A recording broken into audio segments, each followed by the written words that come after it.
Good morning, good afternoon, good evening, depending on wherever you are. Greetings to everybody from UNICEF headquarters. I'm Thomas George, the Global Lead for Urban, your moderator for the day. As you're aware, this webinar is on UNICEF evaluation of children in urban settings.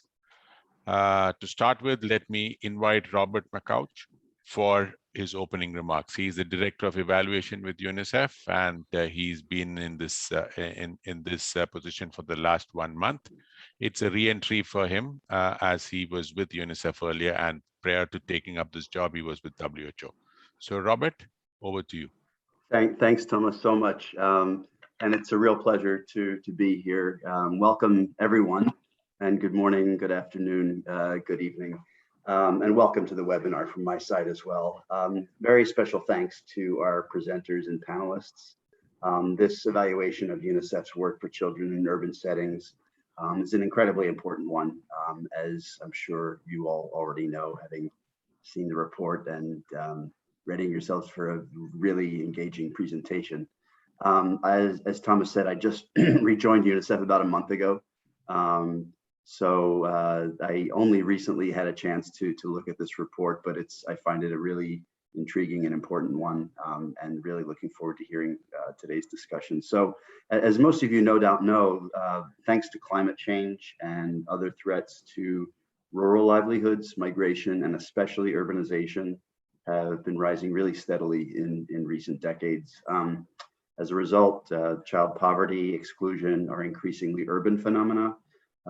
At present, over half of the world's children now live in cities, and many of these children are in slums and in informal settlements. So regrettably, these trends are set to increase in the coming years, so that by 2050, around 2.5 billion people will be added to the world's urban populations. 90% of this growth is projected to be in Africa and Asia. So again, having recently read this report, two global patterns really struck me as being particularly poignant for the work ahead, not just for UNICEF, but for all of our partners. One of these patterns is exclusionary growth and privatization in planning, in a way that excludes the urban poor, as well as new migrants from formerly planned spaces in cities. The other, and this is interrelated, of course, is the pattern of widespread informality in urban settlements. Much of the growth that we're seeing in cities is and will be occurring in slums and informal settlements, which are already home to 1 billion people. By 2030, that's just 8 years from now, and it'll be here sooner than we think. It's expected that 1 in 4 people globally, so about 2 billion people, will be slum dwellers. So from where I sit, before handing it over, I see 2 key takeaways from this analysis. First is that we have a very short window in which to work with countries and cities to address equitable urbanization and inclusive planning for reducing poverty and environmental risk, and adopting an urban lens more broadly. And the second is that without this urban lens, our collective work in cities, not just UNICEF, but all of us, we're going to be leaving intact some of these underlying structural vulnerabilities that affect urban children. So I'm sorry to sound a doom and gloom segue point, but that's a good launching point into the forward-looking discussion on what we can do. And I really hope that on behalf of our team in the evaluation office, this has been a good starting point in that direction. With that in mind, let me thank you all once again for joining today, today's presenters and panelists, as well as the UNICEF country office colleagues in India and Philippines, WHO, who was part of this, UN Habitat, Save the Children, Global Alliance, Cities for Children, and all of the participants in the evaluation. Thank you so much, and back to you, Thomas. Thank you, Robert, for your opening remarks about why we need to act swiftly and urgently for urban children. And let me also bring to your attention, we were having a small discussion just before this webinar, and there were a couple of people who said that, every evaluation of UNICEF should also focus on urban. we should not just do an urban evaluation, but whether you are evaluating health or nutrition, how it impacts and what is a burden in urban and how we are tackling it. So I thought I should bring it to your attention as soon as I heard it. So thanks once again, Robert, and thank you for your leadership in getting this going. Colleagues, this webinar is for 90 minutes. We start with a presentation on the evaluation, followed by a panel discussion. Today, we have experts from UN Habitat, our Philippine country office, and Save the Children as the panel members. And that will be followed by a short question and answer session. But please don't wait for the question and answer session. Please put your questions into the question and answer box as the webinar progresses, and we request panelists and experts to answer it as we go along. So without taking more time, I would invite our evaluation team to present the evaluation. We have Dennis Jobin. He is the Senior Evaluation Specialist in UNICEF, and he was also the focal point for this evaluation from the Evaluation Office. Dennis comes with more than 22 years of experience in the field of program evaluation, performance measurement, and performance audit. Before joining the Office of Evaluation, he was the Chief of Planning, Monitoring, and Evaluation and Field Coordination with UNICEF Nigeria. He is, before joining UNICEF, he has worked with the Canadian federal organizations, including the Office of the Auditor General, and he has contributed and authored several international publications and reports focused on evaluation. Together with him is Sudeshna Chatterjee, who's an international consultant and the founder of Action for Children's Environments Trust based in Delhi. She is the lead evaluator for this particular initiative. She brings in over 20 years of experience as an urbanist, urban planner, designer, researcher, evaluator, and educator. She has evaluated policies and programs for urban children across the world and served as an international lead on multi-country projects in Asia, Africa, Europe, and the US. So over to you, Dennis and Sudeshna, for your presentation. And you have 30 minutes for your presentation today. Thank you. Thank you, Thomas. Over to Sudeshna, perhaps to start with, as agreed. Thank you. Thank you, Thomas, for the introduction. I'm going to do a screen share. I just hope I have the right slides.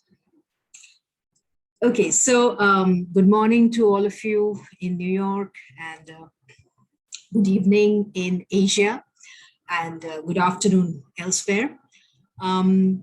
As Robert quite aptly painted the urban situation of the world and the fact that global child poverty is increasingly an urban phenomenon, against that backdrop, this evaluation of UNICEF work in urban settings set out with three major objectives. The first one was to assess the relevance of UNICEF's current urban programming approaches around the world, then to understand what kind of results those approaches were achieving, and to finally also identify some good practices from which we can learn in different country contexts.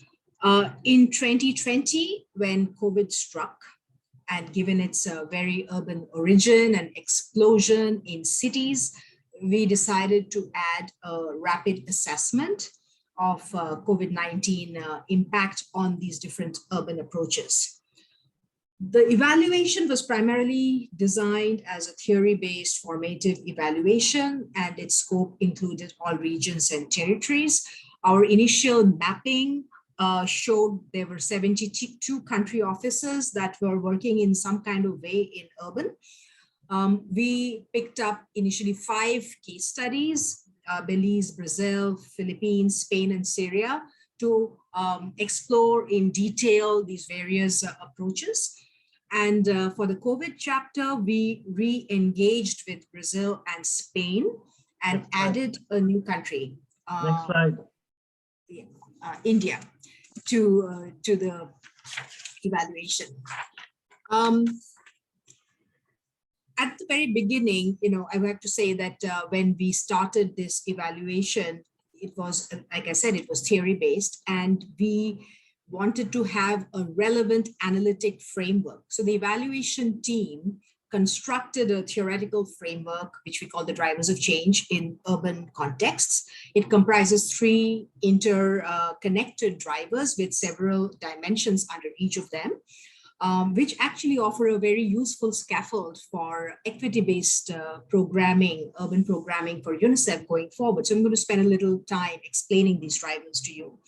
The first driver is equity and inclusion, which really comprises the core principles of any vision of change for children in cities. And these drivers are underpinned by both the Sustainable Development Goals and the New Urban Agenda. The first dimension of this driver is really data, which is central to identifying any patterns of poverty and exclusion in any urban setting. It is also critical for strengthening measurement of intra and inter-urban disparities, as we learned from some of our case studies. Equally important is really investment in research for capturing the different experiences of different urban vulnerable groups for any kind of evidence-based programming. Come COVID, we learned that the paucity of urban-specific data, particularly on urban vulnerable groups and children, were further highlighted, as was the weaknesses in information management systems in cities, and couple that with the political sensitivity in releasing any kind of relevant information really thwarted efforts for targeted programming in the COVID response, around COVID response. A core element of UNICEF's programming is reducing inequalities in access to essential goods and services for children in cities. In middle and high income countries, UNICEF's challenge is about reducing inequity in access, whereas in lower income countries, it is about expanding access.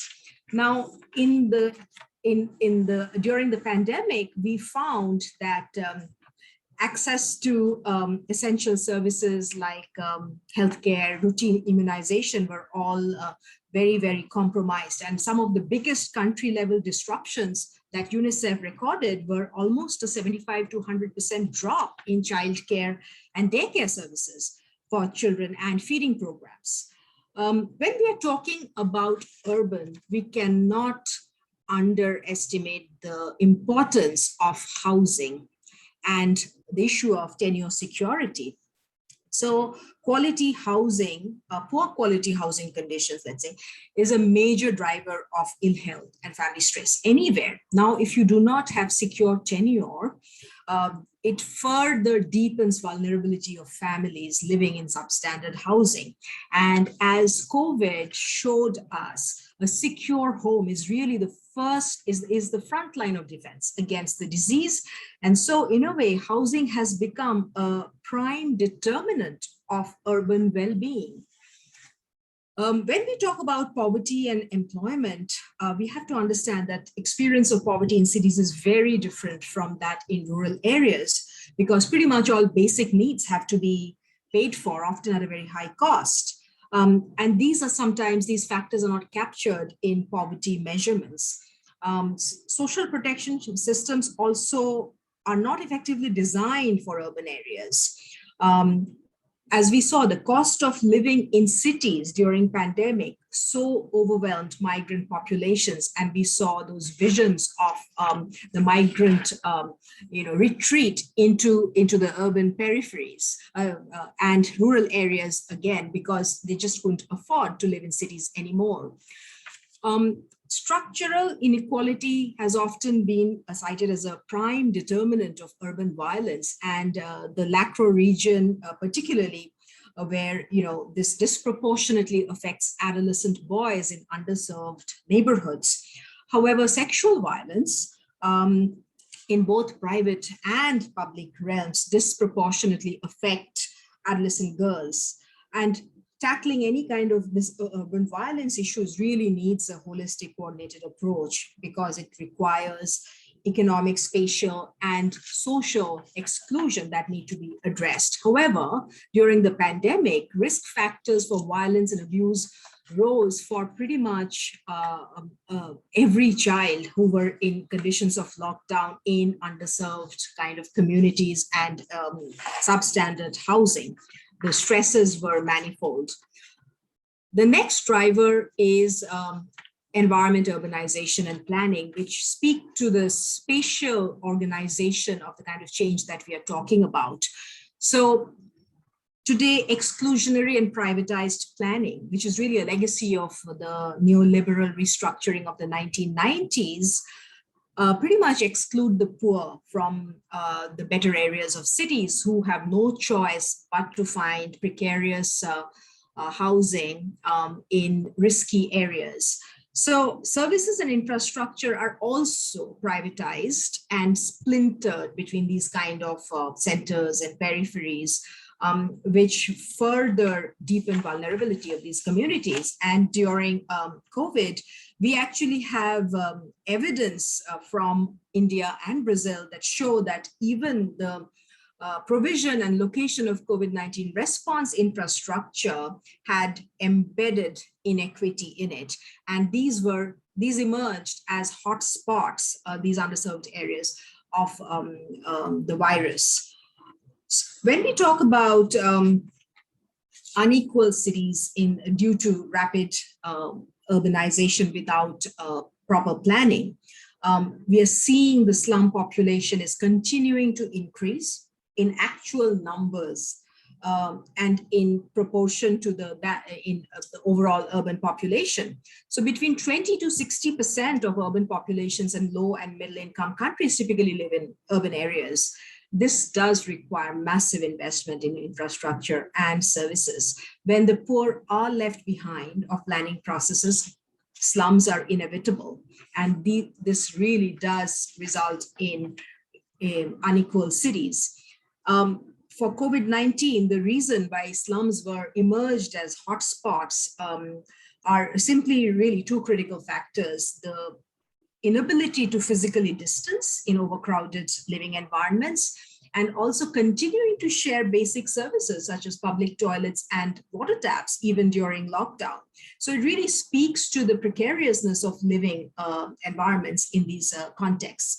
When we talk about urban safety, the UN system-wide guidance really talks about promoting good governance and planning and management beyond just a focus on crime and violence through policing. So safe cities, it says, should be addressing issues of unplanned urban expansions, the lack of safe public spaces, road safety, etc. Now, during COVID time, these concerns remain, but the bigger concern really became about safe reopening of infrastructure and services like schools and public transport, public spaces, etc. And of course, the rise in gender-based violence against women and children. When we talk about slums, again, informality does raise exposure to environmental risks. And this is further compounded by climate change, pollution, as well as lack of adequate waste management in cities. A lot of changes brought about by unplanned and rampant urbanization are important drivers of disease, and COVID-19 actually testifies to that. The last driver that we looked at is complex adaptive systems, and it really is about the management and implementation of change. So we talk about urban governance and the complexity of it, because urban governance is not just local government in cities. It is actually overlapping jurisdictions of national, regional, municipal governments. So this complexity does make it challenging to deliver assistance in cities, but cities also offer many more opportunities for partnerships. And there is this big push for decentralization in countries around the world. We also heard about it from our India office colleague yesterday. Urban governments are increasingly now accountable for delivering of services in urban settings. However, during times of crisis, governments, temporarily suspend their obligations and invoke special powers, such as curfews and lockdowns and all that we saw. However, none of these measures are possible to implement at the city level without the cooperation of the other levels of government and other actors. Public financing for children at the city level is extremely important, but budgets for social services for children, as well as for the local plans for children, depend on both local and central revenues, but there is not enough budget tracking, something that UNICEF had been talking about for a long time. So how do we track these budgets so that they can be better utilized in urban programming, in urban settings? Now, during the pandemic, this became really important as a lot of the budgets for children were under threat. So budget tracking really becomes a very important programming element. And we actually found a very good practice in the Gujarat Field Office in India that did effective budget tracking of the state budget for children during the pandemic. So we know that participation is a vital component of a democratic, inclusive development anywhere, but the poor face many, many structural barriers to any kind of political influence or participation in cities, and particularly migrants and displaced populations who are much more disenfranchised. However, the importance of participation cannot be understated in times of crisis, such as the pandemic, as we saw, where the community and adolescents especially played a very, very critical role, not only in planning local level pandemic preparedness and response, but also in risk communication. And lastly, the dimension that we are looking at, that cities have multiplicity of actors. So, but this is just as that is true, not all cities have technical, human, and financial capacities at par for reaching every child in need. There is so much of exclusion and poverty in so many of these countries that we looked at. But the private sector is increasingly playing a very important role in providing services within cities.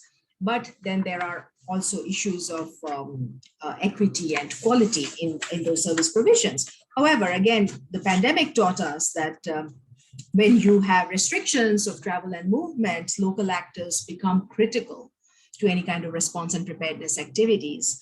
And again, we found some examples, particularly in India, where the India Country Office, along with other partners, actually worked on building local capacity through creation of what they call the COVID Academy, that not only looked at building capacity of frontline workers, but also trained trainers who could then do cascading trainings at state and city level. I'm going to now pass this to my colleague Dennis to discuss the findings. Thank you.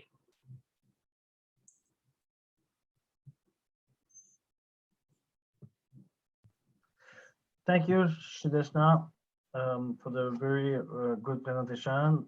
Colleague, participant, panelists, thank you. So the next step now with the evaluation was to apply this rich and nuanced analytical framework to or analysis and review the data collection through the 5 Ks. Again, I remind the 5 Ks plus Belize, Brazil, Philippines, Syria, Spain, plus for the COVID chapter, India. So essentially what we found is that the UNICEF modus operandi essentially is work around 3 main approaches: an integrated approach, a sectoral approaches, and the CFCI model. Out of the 72 country office engaged in urban programming back in 2019, only 5 worked through an integrated approach.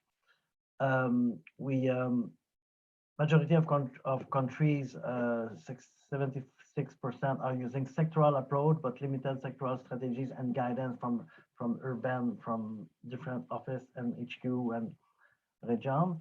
Mostly the approaches were not integrated into the country program, but they were run as side projects. So they were not fully embedding the urban programming. 45 countries were working on the CFCI model, on which 15 were in program countries, and so low and middle income countries. We also found that the CFCI model was not attuned to reducing disparities in urban setting, nor does it has specific target and indicator to do that. Main lesson, general finding, the urban, while urban work is cross-cutting and embedded only in one goal area in the strategic plan, the current strategic plan, fortunately, the next one, it has been translated in more than one goal area. There's several indicators across, I think 4. The urban note does not articulate the indicator on how and what to do urban programming in different contexts. So this is another observation. Main lesson learned from this is the integrated model has the strongest potential to demonstrate result through 2 models. Some model under that, the certification-based model and the partnership-based model. The example of the certification-based model is the CFLGA in Philippines or the CILO in Brazil. There were limited sectoral strategies and guidance for urban for the other model. Only WASH as a comprehensive strategy, and health as a guidance for the immunization program area, if you want. We also found that the CFCI recognition process is weak, as the recognition is given in anticipation of the work they will do without necessarily evaluating the result. So this is needed to be strengthened. Next slide, please. On the driver of change and equity and inclusion, most of the approaches address equity and inclusion through robustly through data analysis, whether national survey or intra-urban data. However, we found that the situation analysis on urban children does not necessarily translate into programming in urban children, as the previous finding I just mentioned, where the urban approach are managed as side project, the CPD. There's several gaps in data, which include data on informal settlement and slum, access to quality of local data in general, and capacity for urban data analysis as well at the decentralized level and country office. The main lesson from a COVID-19 perspective is there was the significant investment in data made in Brazil to strengthen the urban data. We're able to help and to have a targeted response for the COVID-19, and especially by Brazil using the geospatial epidemiological data at the city and municipality level to undertake hotspot mapping to inform the response. Next, please.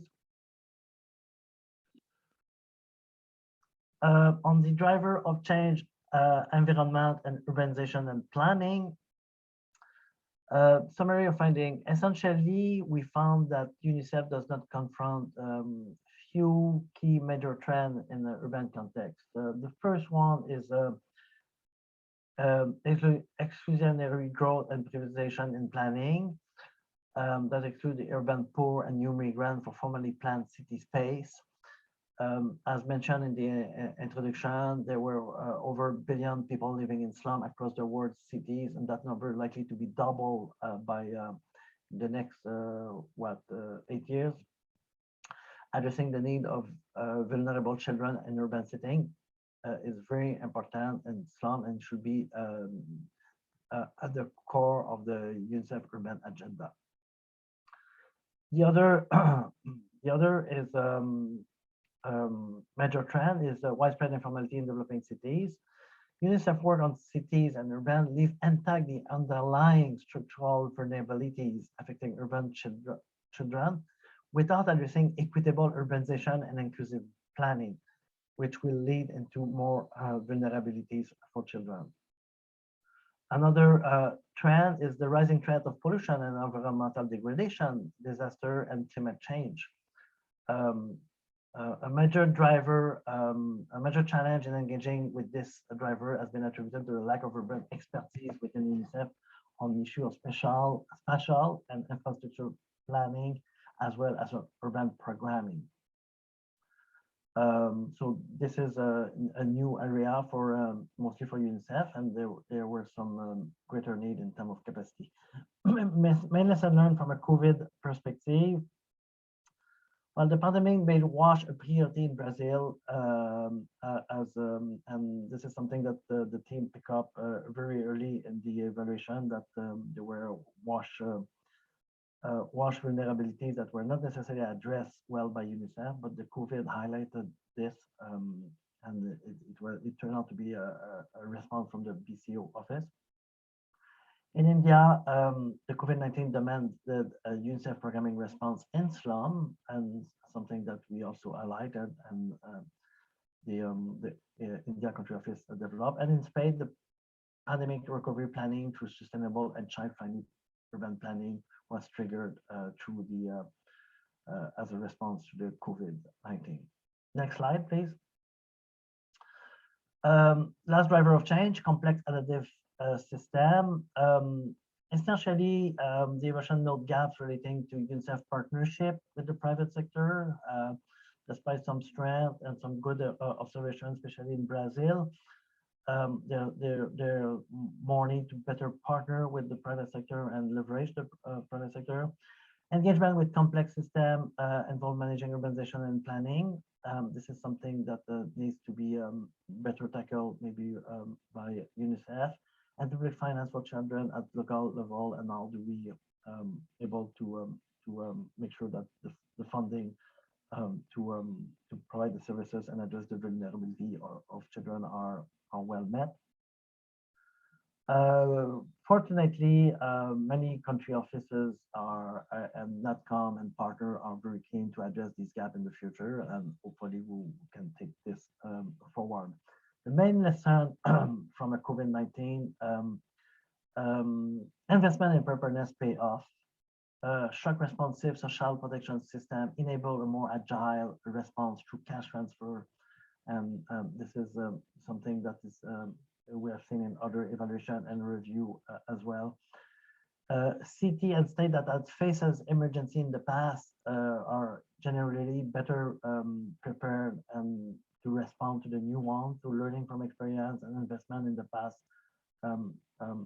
help this. I think it was very evident in the Spain CFCI model. Country with existing urban program were able to rapidly respond at scale to protect population and ensure continuity of services and the pocket at the urban and local level by different means, including leverage data, leverage partnership, engaging in partnership, city level platform, and government and society relationship. Next slide, please. So overall, out of this analysis and finding, we engage in several in a process and recommendation workshop with the different with the team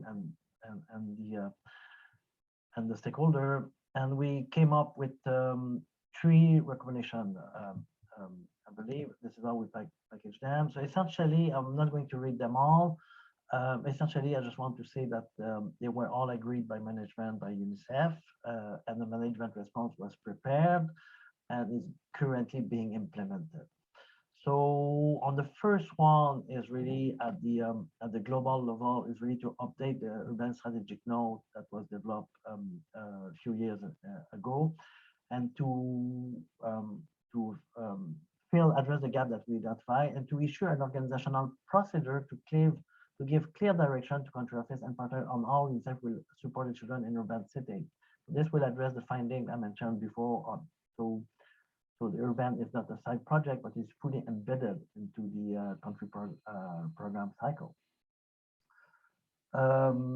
So UNICEF should prioritize and setting up its work with your specific result area and target in the new strategic plan. This has been addressed and has been developed.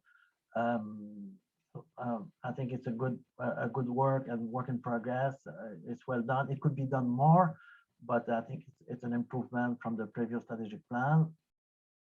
And of course, we encourage to the guidance of the UNICEF country office to develop their investment proposal to implement and redefine an urban agenda in their particular context and setting. Next, please.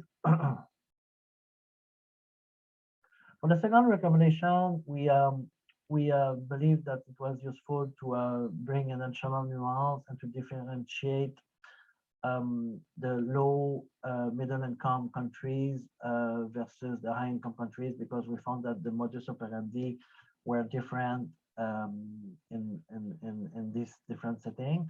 So for the low and middle income countries, it was important to address and to put at the forefront of the UNICEF response and agenda the informal settlement and slum, and address the need of the children to appropriate programming.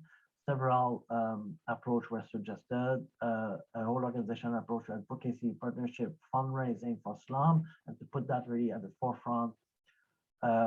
Country with slum should prioritize in their CPDs and work plan, develop global regional partnership to engage, ensure that data in specific mixed model are capturing the informality and slum in country when their mixes roll out, and to strengthen partnership advocacy with other UN sister agency in urban planning, slum upgrading, safe public place for children and children-friendly transportation system, and issue around urban waste and environmental degradation. So that's the complexity.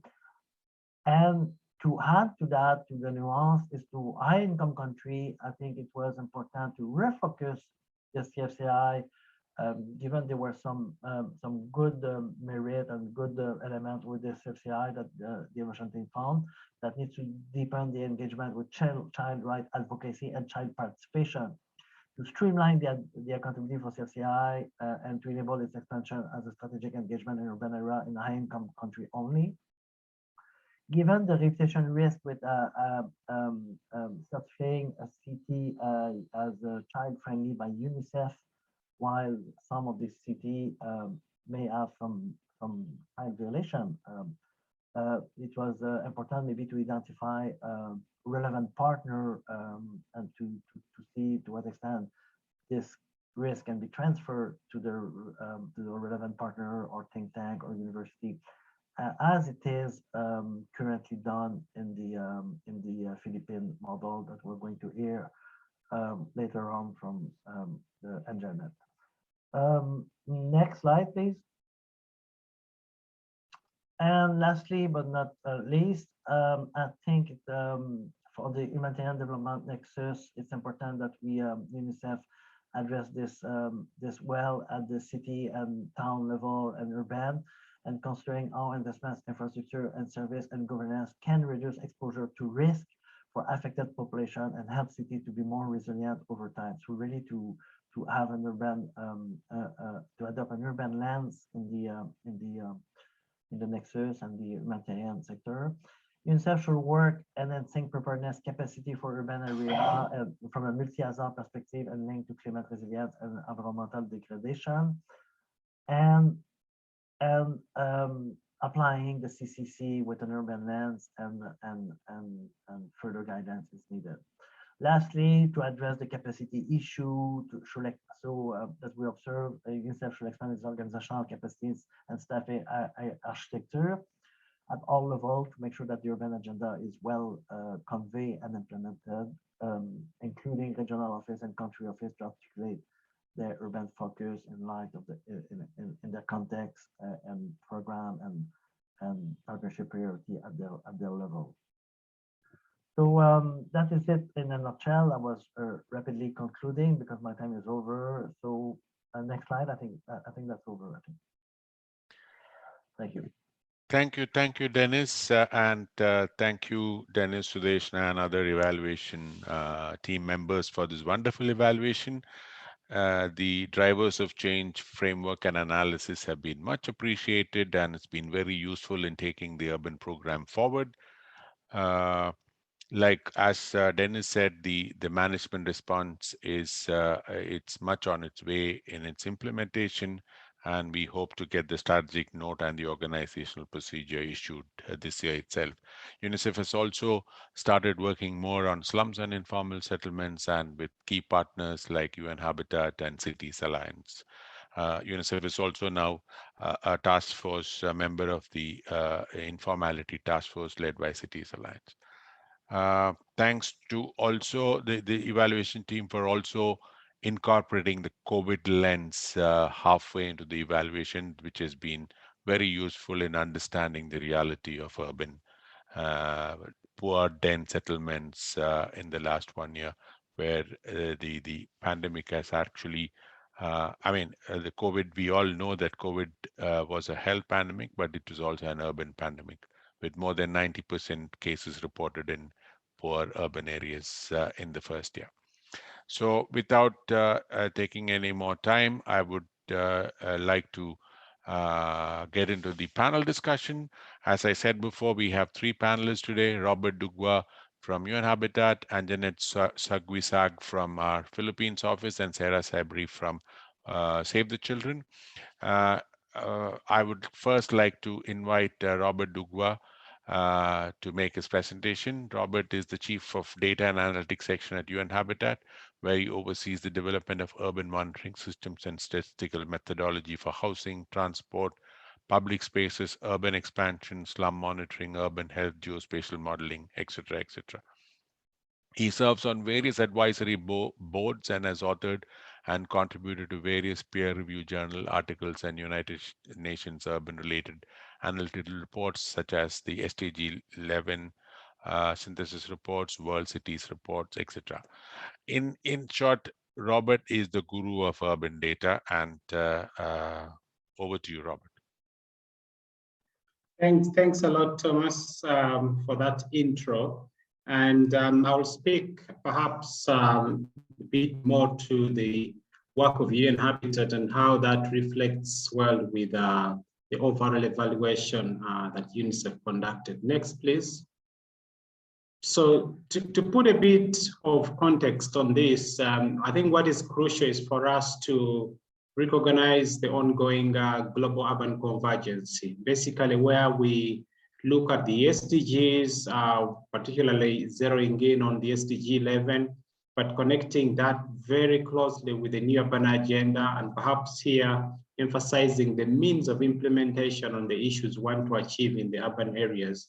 And at the tail end, the emphasis on how we strengthen the overall monitoring that then would allow us at least to understand who is being left behind, particularly in all those vulnerable spaces in urban areas where we see a lot of exclusionary aspects when it comes to children. Next.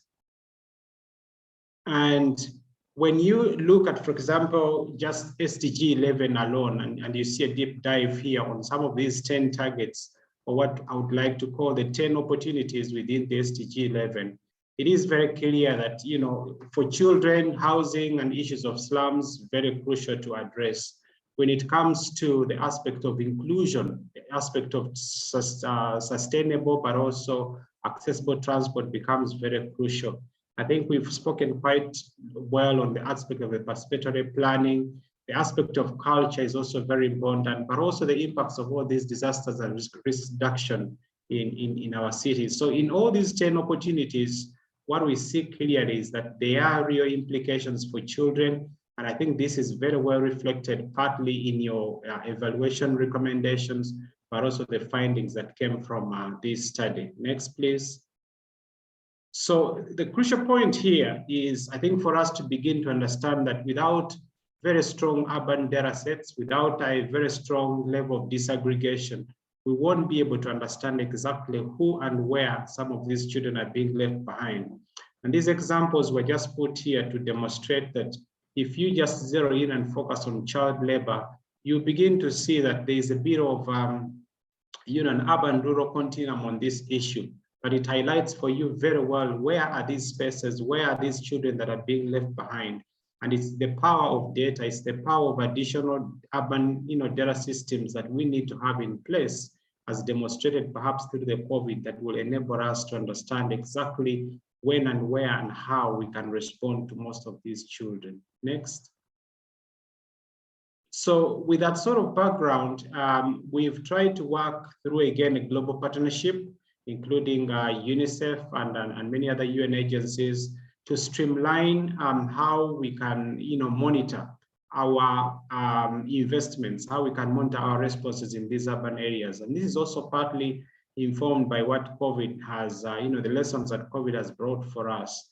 And clearly here, the idea is to link all the SDGs, link all the new urban agenda targets, and at the same time, link this very closely with what we call the subject matter specific frameworks.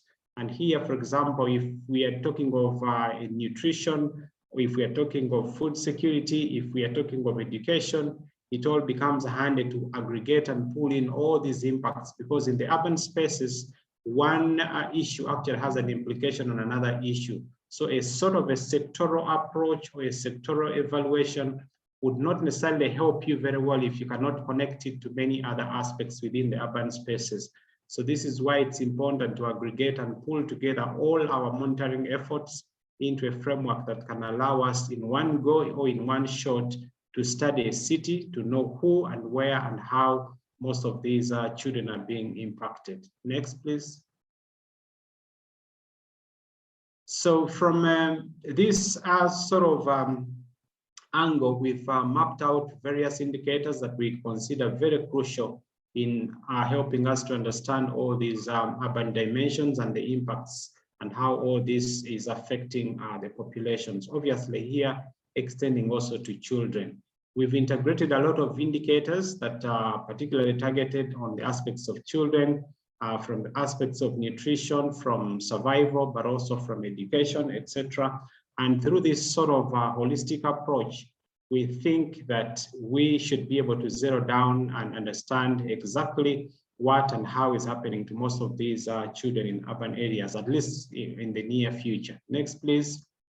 So from that angle and perspective, I thought that perhaps looking more on two crucial questions here that were reflected or put before the panel. I think the first one reflected more on what UNICEF needs to do or what they need to consider in terms of alternative approaches for enhancing the work in the urban areas. And here we do strongly feel that we need to complement or even complement the already integrated or sectoral or CFI-CI ongoing initiatives. But I think the idea here would be to scale up opportunities of joint partnerships with many other agencies, traditional and non-traditional partners, will be quite crucial. And I think where we've done that, particularly in the slums and informal settlements, bringing in faith-based organizations, NGOs, we've seen incredible results coming through. So I feel a bit of a mix of those three approaches would be very crucial. The other second point I noted is perhaps the need to frame some of our technical implementation plans for various cities or local governments in a way that is also unique. The idea here is that not all cities, not all local governments are the same. They don't also have the same sort of challenges. So a bit of uniqueness, a bit of a technical review and alignment to those needs of the cities is also very important. And then the third point is the need to develop and roll out, I think, the fast track children's cities technical support packages. The idea here is that most local governments or cities that we engage with, they tend to request or to require at least a package that can kickstart off their work in that sort of spaces. And I feel for the children in urban areas, we need probably to develop at a global level together with UNICEF, that technical package that can be the kickstarter for any city or local government that would want to sort of address their key issues. Next, please. So when it comes to the other question that was also interesting for us on the relevancy of some of these drivers, particularly in future urban programming, I think few highlights came out. One was the need to strengthen presence and partnership in cities, particularly in local governments as well, I think from the UNICEF angle, and this can be done with a lot of UN agencies that are currently active in those spaces. Within the global urban monitoring framework, as I noted earlier, there is a possibility to extract a lot of child-friendly indicators for all cities, at least to ensure we have uniformity in terms of comparison of performances. And I think that can be linked very well to the award system or certification system that is already in place as part of the CFCI. The other point was a closer engagement, particularly with the mayors and local government forums. This is very crucial to enhance, I think, the aspect of governance and monitoring. Sudeshna, I think, spoke quite well on the aspect of the need for better governance. What we've realized over time is that governance, as understood by local governments, is very different from the way we understand it as global partners. And sometimes the closer engagement and closer collaboration with them can help to enlighten that sort of understanding and translate into better actions for those local governments. And I do feel also that as part of the extension to the CFCI, we probably need to strengthen that aspect of the integrated approach through CFCI by linking this to an aspect of further recruitment of cities or further recruitment of local governments into that initiative, but also incentives of how you ensure retention and how you ensure you map out all these best practices and turn them into perhaps a retention strategy and a recruitment strategy for more cities. Because I think the more we have more cities dedicated to child-friendly initiatives, I think the more we can achieve results for children. My last intervention would be more on the aspect of the technical plans and how we ensure that our monitoring and evaluation is stronger in cities, our communication, but also the aspects of resource mobilization amongst local governments themselves. If we give them the lead to show us how child-friendly city should look like, that should also be very crucial. So I'll leave it at that and back to you, Thomas. Thank you, Robert. Thank you. And thank you for stressing on the importance of M&E and for partnerships for children in cities. We are waiting for the urban monitoring framework to be finalized and to work with UN Habitat and other partners on extracting a child well-being index from the monitoring framework. So a lot of work for us to do in future. And with that, I would invite Anjanette Sagwisag from our UNICEF Philippines office to make her presentation. She's the Chief of Social Policy in UNICEF Philippines and also the Urban Focal Point. She joined UNICEF in 2006. And prior to joining UNICEF, Anjanette practiced as a human rights lawyer with various nonprofit organizations on policy and legislative advocacy on child rights. She has she has majored in industrial psychology with the University of Philippines and is a doctor of law from the Ateneo School of Law in Manila, Philippines. Over to you, Anjanette. You have 10 minutes for your presentation. Good evening, colleagues from Manila, and thank you, Thomas, for the introduction. So what I have are just a few slides, and I was asked to really just reflect on the evaluation and how it is being used at country office level. So I have a few slides there, and then just a little, again, a little more reflections on how this can also maybe add more value to to UNICEF in a broader perspective. So just to give you a background about the Philippines is actually an archipelagic country located in the Southeast Asia with 7,604 islands. It's highly decentralized, and local government units like the provinces, the cities, and the municipalities, and even the barangays, or what other countries may refer to as villages or wards, have been given more power, authority, and resources to, again, address the needs of its constituents. Now, if you look at the demographics in the Philippines in 2015, the level of urbanization was already recorded at 51%. So again, beyond the 50% mark. In 2010, this was only 45%. This actually translates to around 51.7 million people residing in barangays or wards that are classified as urban, and squeezing them into 7,437 barangays. Whereas the rest of the population, also still around 50 million people, are spread over the remaining 34,599 rural barangays. Okay, next slide, please. Now, as I said earlier, in the Philippines, the local government code of 1991 really provided the guidelines or the policy on how to decentralize. And again, dividing the country across 81 provinces, 146 cities, municipalities at 1,488, and barangays or wards at 42,000 plus.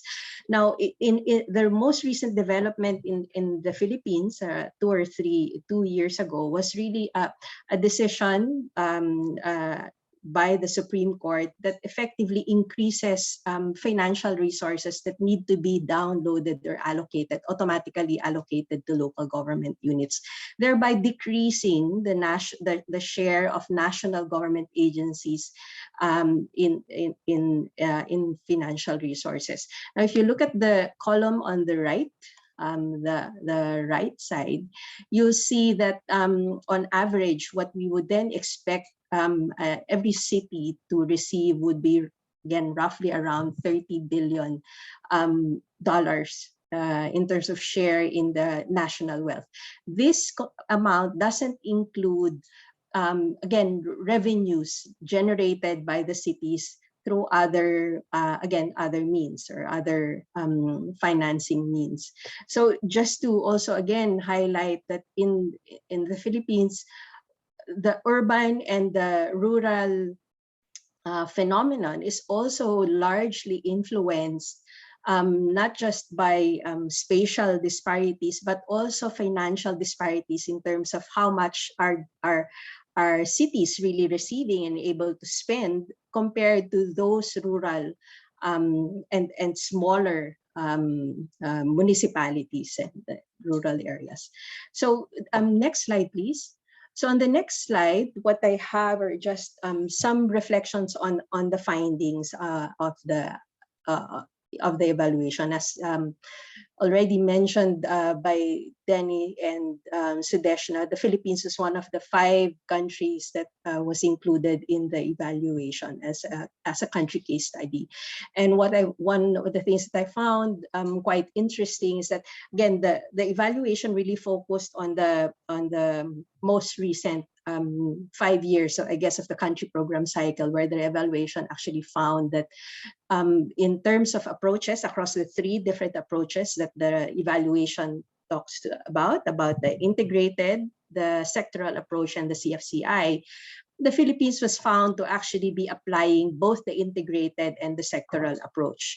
But if you look at the historical context in the Philippines, we were actually applying all of the 3 approaches, meaning the CFCI or a hybrid form of the CFCI was actually being implemented already in the Philippines as early as the 1990s or the late early 200, where the UNICEF was actually working with the government of the Philippines to establish the Presidential Award on Child-Friendly Cities and Municipalities.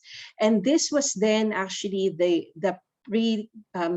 predecessor to the now fully instituted and mandatory child-friendly local governance audit system. So I think, again, the reflection here on point number 1 is that, again, the Philippines is started again for over the past 10, 15, 20 years, was a developing country, eventually became a low middle income country, but it was in this context that all of those three different approaches were actually applied. And I believe there's a reason why they were applied at a certain point. And at the time, it may have been the most relevant approach given the political and the social context. Okay.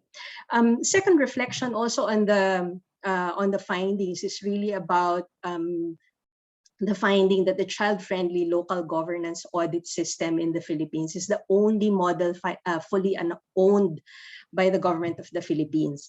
Can my colleague please click on the hyperlink? This is a hyperlink.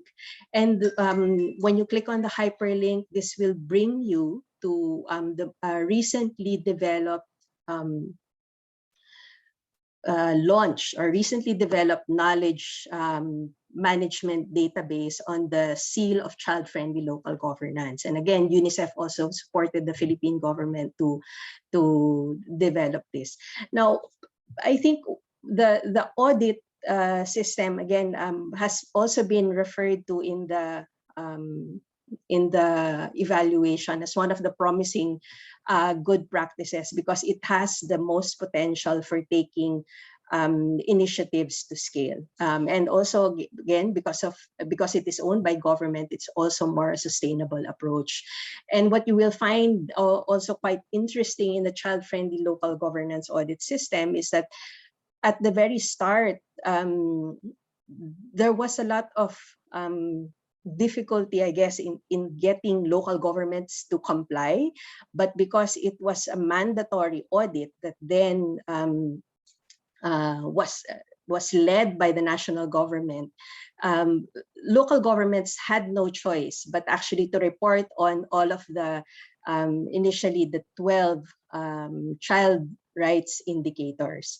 So and this applies not just in urban settings but also in the rural areas. Okay. The third reflection that I have also on the findings is that again the Philippines has been able to look at the case study and the good practices as well as the lessons learned. So the good practices, again, we continue to work on the child-friendly local governance audit. But in terms of lessons and gaps, I believe that the timing of the evaluation was also very good because at that time we were also still designing some of our work plans, identifying priorities, and we were able to actually incorporate it in our ongoing and our current work. Just one example is that again, one of the gaps that was found in the for the Philippines was the low engagement on children and young people's participation in cities or in planning and budgeting, and this has now been addressed as part of our ongoing work. Next slide, please. Now, just also again, some reflections also on the recommendations, and I believe that on the first and the second recommendation, on the first recommendation, the need to or the recommendation to come up or update the urban strategy note and provide more clarity and more cohesion in the guidance for the country offices. And I believe this is really the way forward. We in the Philippines, we've looked at the urban strategy note. We've also used the shaping urbanization. We've also been using the guidance on local governance, and I believe we've tried our best to really bring all of these three different guidance streams of guidance together, and really coming up with a more coherent approach will make more will be highly relevant at country office level. Now, I think on the second recommendation about a differentiated approach in countries that are low income, middle income, and high income countries, I guess in the Philippines, we were able to actually apply the three different approaches, and my sense is actually the differentiated approach should not be treated as exclusive. that the CFCI, even the CFCI, or hybrid models where again there's recognition of local government or cities and about what they're doing well and using it to inspire other cities to do well or do even better, I believe can still be very much relevant in low and middle income countries. So and maybe the approaches or the mechanics of it may be different, but I believe that the mix of those different approaches can actually apply across the different countries, whether low, middle, or high income country. The second reflection that I have is really about the nexus between the humanitarian development nexus. And to me, COVID-19 again really threw a curveball, I think, at us in the Philippines. But at the same time, we think that it also opened opportunities for us to really highlight the urban inequalities. So currently, the Philippine Country Office is actually working with the Department of Interior and local government, together with the Department of Health, to conduct case studies focusing in urban areas and how urban or cities actually responded to the pandemic, with a view to developing resilience, guidance on how to integrate resilience into future plans of the cities. The third is really also a reflection on the I think recommendation number 4 on expanding capacities. And while the recommendation was really focused on expanding capacities at headquarters and the regional office, I think there needs to be space for also expanding capacities at country office level. While this may not necessarily come or may not necessarily include adding staff or changing architecture, I believe that at the end of the day, especially if we are looking at integrated approach and sectoral approaches, it will be the same staff, the same health officer that will need to look at both rural and urban strategies and approaches. And I believe that also needs to be considered in the recommendations. My last slide is on, next slide, please. Anjanette, one more minute. Okay. Yes. Last slide. Again, these are just reflections on considerations for urban programming. I think we need to recognize that the minimum standards for procedures that can really apply to both rural and urban programming. And there's a continuum in planning. And what we really need to do is maybe identify where this continuum diverges, and that will be a more practical approach at country office level. In terms of complex adaptive systems, I also recognize that cities have more partners and players to engage with, but at the same time, we also need to recognize that cities and urban areas also have more financial resources available to them, as well as the technical capacities compared to the rural counterparts. So how does UNICEF engage will need to be also influenced by that availability of resource and capacities in urban areas. In terms of partnerships, and really the last point, I believe that this has also been mentioned by in the evaluation, that the roles of the private sector in urban development and shaping outcomes in urban areas really need to be further unpacked in urban areas, especially, and this can be using or applying the business for results approach that UNICEF has been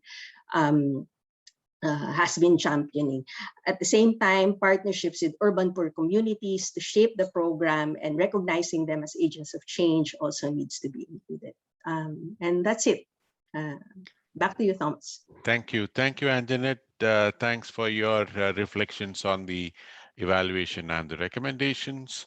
I think the message which the evaluation gives us is that UNICEF should focus on urban as well.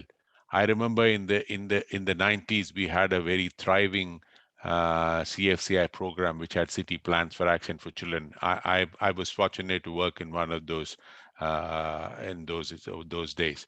But largely in the MDG era, UNICEF was absent from urban.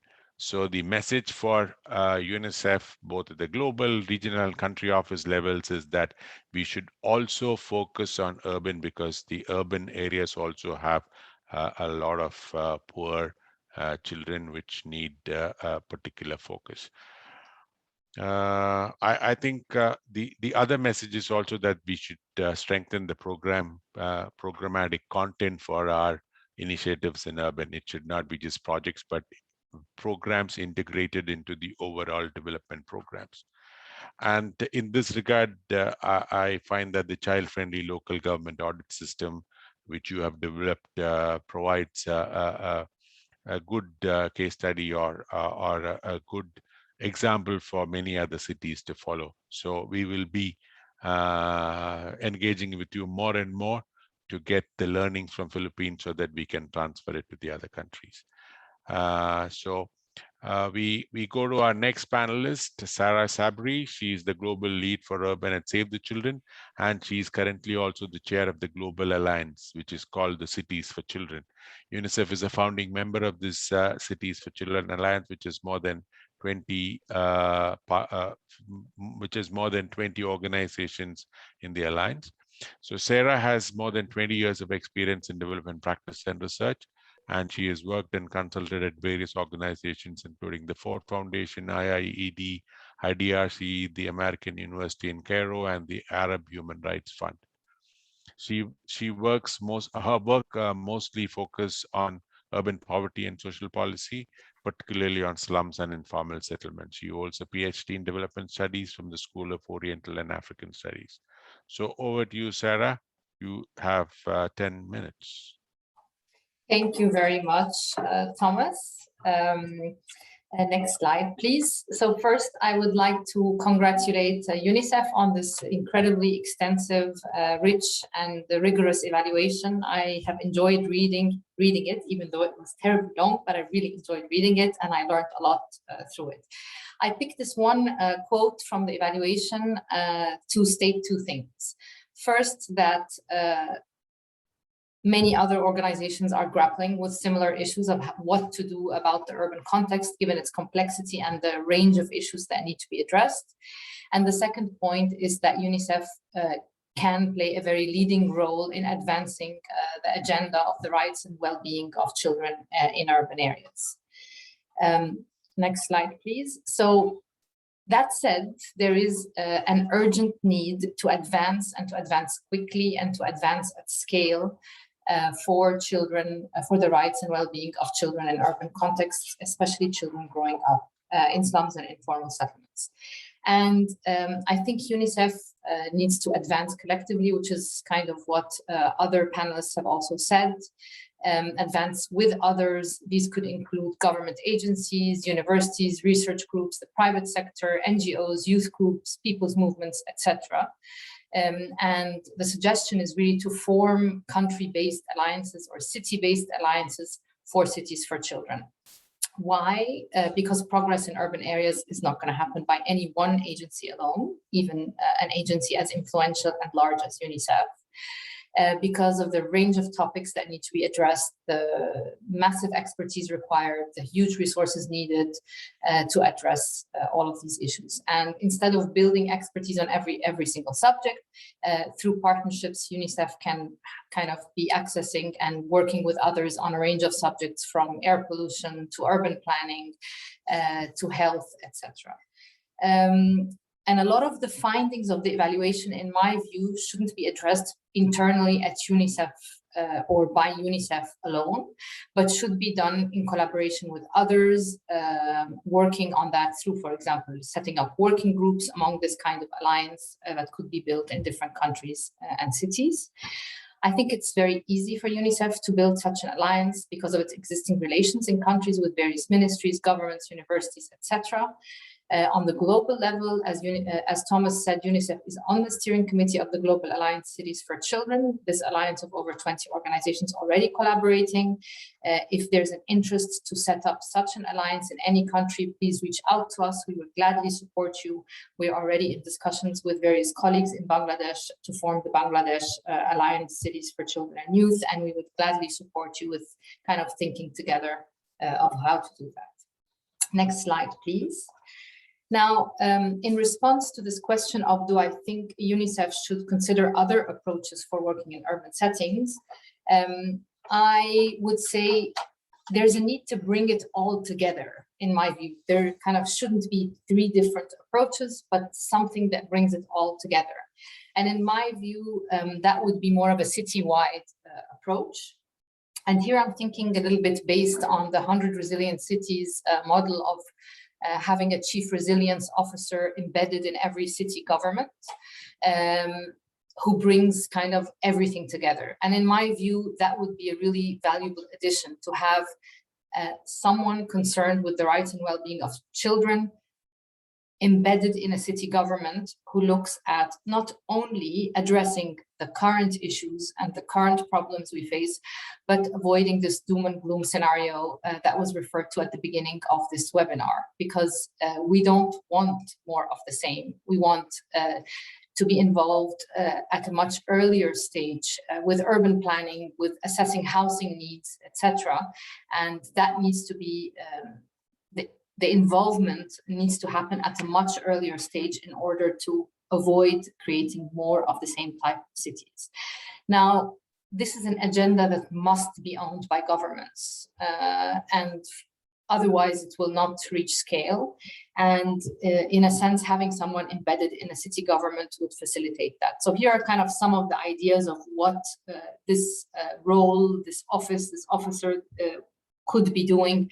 Would be championing the rights and well-being of children across sectors, coordinating and convening the various actors within the city, from local organizations to research organizations to people's movements, etc. And it would really help move this agenda from a series of pilots and projects by different agencies to scale up what works more into programs, and in that sense to achieve results at scale. Data would be another really significant issue, which Robert referred to. There's a huge need for disaggregated data at the level of the city to answer the question of where are the most marginalized children living, what are their significant needs, etc. And this requires massive collaborative action, which UNICEF can support, whether through capacity building or through collaboration with census authorities, survey authorities, household income expenditure consumption surveys, etc. And then the other thing, this would facilitate learning between different local governments, city governments in the country, and also learning from other cities in other places. In some way, this would be something that would bring it all together, not only UNICEF's work, but also UN Habitat's work relating to children, the WHO's work relating to health and children in cities, etc. Next slide, please. Now, in response to the question of what more can UNICEF do to achieve results for children in urban settings, I have 4 suggestions.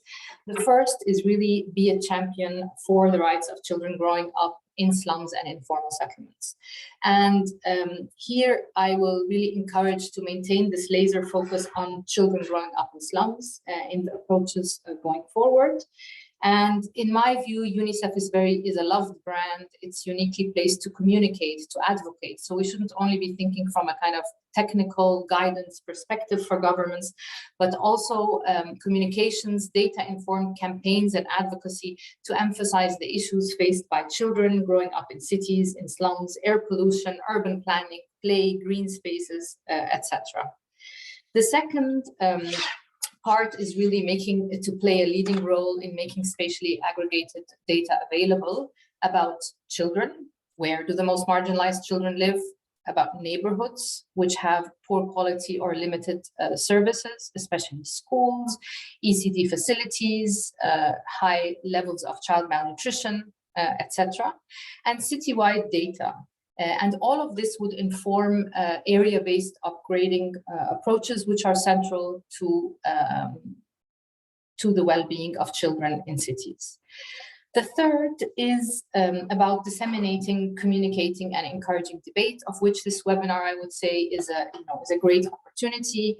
And I take a quote here out of the evaluation, which says that working in urban settings basically involves a lot of learning through experience. And here, for example, I would say the work UNICEF has been doing in Brazil and the Philippines is particularly inspiring. It would be great if this work can be communicated, disseminated, shared through various means, not only internally with UNICEF offices, but with the wider set of organizations concerned with the rights of children in urban areas. And going back, and perhaps on this dissemination part, we could greatly support you from the Global Alliance Cities for Children for this kind of work. We've already written a blog. I see Anu Nalares on the call, a fantastic blog about the SEAL program in Brazil. We'd be very happy to support you in disseminating these findings to a wider audience.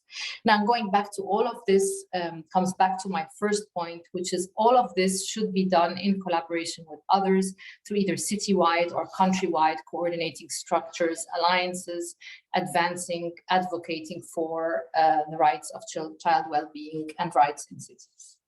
Next slide, please. And the next slide responds to the drivers of change framework, which I think is a really useful framework. We were asked to see if there's anything, how relevant it is. I think it's extremely relevant. However, I noted a couple of omissions from it or things that need stronger emphasis. One relates to the impacts of climate change, for example, heat waves, a clearer reference to urban planning and health, specifically cities that facilitate active mobility, walkability, pedestrian safety, air pollution, etc. And around equity and inclusion, I would say access to the information and internet would be also important to consider. This became really evident with the closure of schools this past year and a half as a result of COVID. Thank you very much. Thank you, Sarah. We hear you loud and clear when you say partnerships, disseminate. To be honest, we are looking for more and more partnerships and more fora to disseminate, especially the drivers of change analysis and the experience from different countries and different cities around the world. So your offer of working with us to disseminate more is well taken, and you will hear more from us in the near future on this. Thank you. There are a few questions in the question answer box which is being answered also, but one question which has come up again and again is, should we work with community-based organizations, local NGOs in the cities to address the issues in slums and informal settlements? I would request Anjanette to share her thoughts on this question and from the experience of Philippines. Anjanette? Yes, thank you, Thomas. In the context of the Philippines, I think it's very important to work with community-based organizations. While the experience has largely been in the humanitarian context, in the urban setting, I believe it's very important because a lot of the urban poor communities or the informal settlements in the Philippines have actually organized people's organizations. And this is really a good opportunity to really understand the situation of children, women, and families in the urban poor. And it's really about identifying what would be the specific type of engagement and what can we really achieve with civil society, CSOs, and people's organizations at community. Thank you. And the question is also whether we should work with private sector and community organizations at the same level. So from my experience of working in the grassroots level, I would suggest that whenever UNICEF is engaging in a city level, at the city level, a robust stakeholder assessment will show the way as to who you should partner with for effectiveness and efficiency. Thank you, Anjanette. And Robert, I would like to bring you into the discussion to know from you how can an urban monitoring framework focused on children, a child well-being index, or whatever we call it, how can we work towards that, and how important is that to drive the program for children in urban settings? Robert. Thanks, Thomas. Yeah, so a focused urban monitoring framework, zeroing in on children is obviously very important, I think, for a couple of reasons.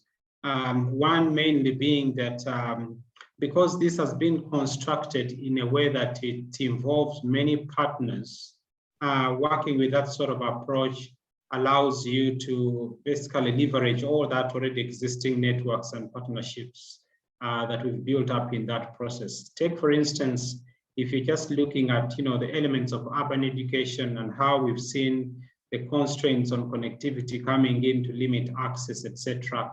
While, for example, ITU might be tackling that component from the angle of technology, you have teams from UNESCO or your team from UNICEF looking at the education access points.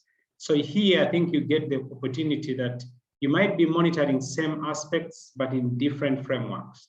But when you focus and zero down on a global framework, then it allows you to work collaboratively to basically monitor one issue with one standard, and you basically get the answers. So that's the big value add that we see when you collaborate and work around the global urban monitoring framework. And obviously it allows for that branch offs, which then allows you to focus. For example, if you want just the issues of children, crossing from education, from health, from social protection, etc., all that can easily be pulled out from that sort of angle. And any other partner who, of course, would also be interested in that sort of pull out will also get equally the same sort of service from collaborating through the global urban monitoring framework. So that's the big plus that we see from engaging in that process. Thank you. I'm quite encouraged by your words, and I think this is the next focus area for our collaboration with UN Habitat and other organizations. Dennis, Sarah, Sudeshna, any final comments from your side? Any reflections before we close? We have just about four minutes to close. I have a quick question actually for Robert. Like, how do you plan to kind of share the global urban monitoring framework with others, encourage reference to it, etc.? Like, what are UN Habitat's plans on that? So we've been through almost 12 months of production, and now the global urban monitoring framework has just been finalized, so it's ready for full dissemination. And dissemination here, because it was developed through a task force of almost 21 different organizations that contributed to that, from academia, civil society, private sector, UN agencies, etc. So we plan to do a full advocacy and awareness creation for the global urban monitoring framework. And early next year, in March 2022, we take it to the UN Statistical Commission for final endorsement, which is crucial for the uptake in terms of member states using it as the primary framework for urban monitoring. And I think thereafter we'll be engaging with a lot of private sector, other civil society, and other partners to ensure that we harmonize. It's not basically stamped on stone, but we hope to ensure constant improvements over the years. And that's why we welcome constant feedback in the coming 6 or 7 months or so. Thank you, Robert. Denny? Thanks, Robert. Thank you. Well, just a final comment is maybe to thank you all. I mean, to thank the panelists for their excellent presentation and sharing their thoughts and insight. Thank the evaluation team, Sudeshna, but also the other member of the team that are not here, but are acknowledged in the report.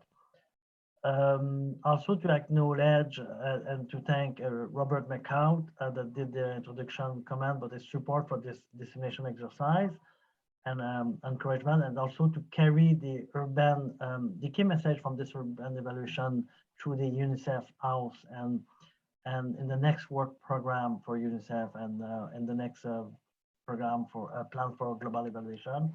We're going to have some urban evaluation.